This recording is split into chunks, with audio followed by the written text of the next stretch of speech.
Aujourd'hui, on parle de la SQDC. C'est pour ça que je me paye un solide trip bouffe. Les deux mains direct dans le nouveau menu de Pizza Nessa.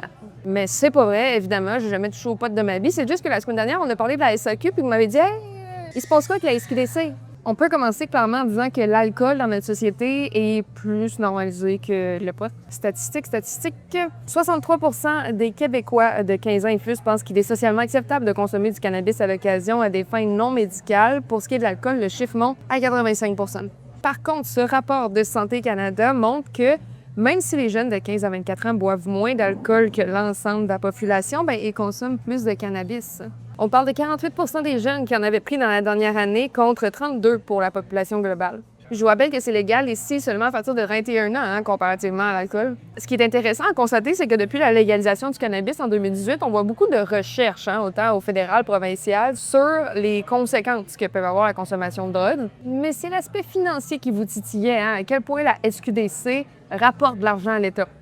Ce qui diffère de la SAQ, c'est que la mission de la SQDC n'est pas commerciale, mais bien sociale. La mission ici, assurer la vente de cannabis au Québec en priorisant la protection de la santé et de la sécurité de la clientèle. Donc, pas de pub, pas de promo, pas de carte expire.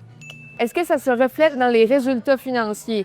Pour la dernière année financière, la SQDC a rapporté 295 millions de dollars à l'État québécois. La SAQ a remis un dividende d'1,4 milliard. Ça se compare même pas. Cela dit, la SQDC aussi, elle ajoute des succursales, des heures d'ouverture prolongées, un élargissement des zones de livraison. Mais selon la société d'État, ces actions-là ne visent jamais la rentabilité. Ça vise toujours à convertir les consommateurs et consommatrices de cannabis vers le marché légal. Et pour vrai, ça marche. Quand on regarde les résultats des enquêtes québécoises sur le cannabis, la proportion de gens qui s'en procuraient illégalement est passée de 32 à 8 % entre 2018 et 2022. Comparons avec le reste du Canada. Prenons exemple de nos voisins de l'Ontario. C'est moins encadré parce que la vente de cannabis est gérée par des entreprises privées sous licence. Donc, un peu n'importe quel entrepreneur qui fait des démarches peut s'ouvrir une boutique pour en vendre. L'âge légal est plus bas puis les commerces ont beaucoup plus de latitude pour faire de la publicité. D'ailleurs, la vibe est beaucoup moins sobre quand on y met les pieds. Puis ça se reflète au niveau financier. En 2023-2024, Ontario a fait 3 fois plus d'argent que le Québec avec le cannabis. Je termine ça à l'explique avec une suggestion. Très bon reportage d'Urbania qui compare les dispensaires de cannabis au Québec puis en Ontario. Allez voir ça pour vous faire une meilleure tête.